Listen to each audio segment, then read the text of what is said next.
हम लक्ष्मी चौधरी अपने सब गोटे के गोड़ लागे छी और सब गोटे के बरसाइत पावनि के बहुत बहुत हार्दिक बधाई दै छी।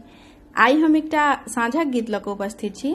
एहि गीतक रचनाकार श्रीमती अंजनी झा जी छथिन। रचना अति उत्तम अछि। अपने सब गोटे से आग्रह जे गीत के अवश्य सुनी। धन्यवाद। दीप लेसु दियारा लेसु घर के लक्ष्मीनिया हे पहिल साँझ लेसु दीप लेसु दियारा लेसु घर के लक्ष्मीनिया हे पहिल साँझ लेसु लेसु दियरा घर आंगन द्वार हे पहिल साँझ लेसु लेसु दियरा घर आंगन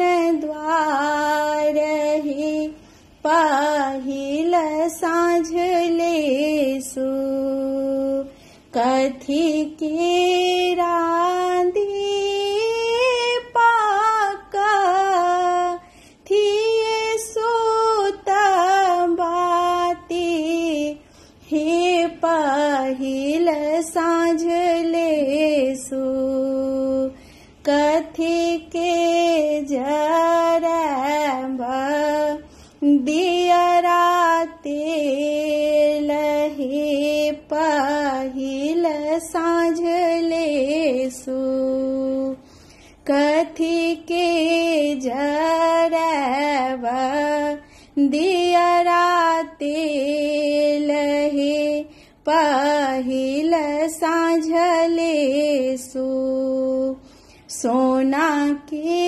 राधी पापा टेसु बाती हे पहिल साँझ लेसु दियरा जरायब सरिसों तेल हे पहिल साँझ लेसु दियरा जरब सरिसों तेल हे पहिल साँझ लेसु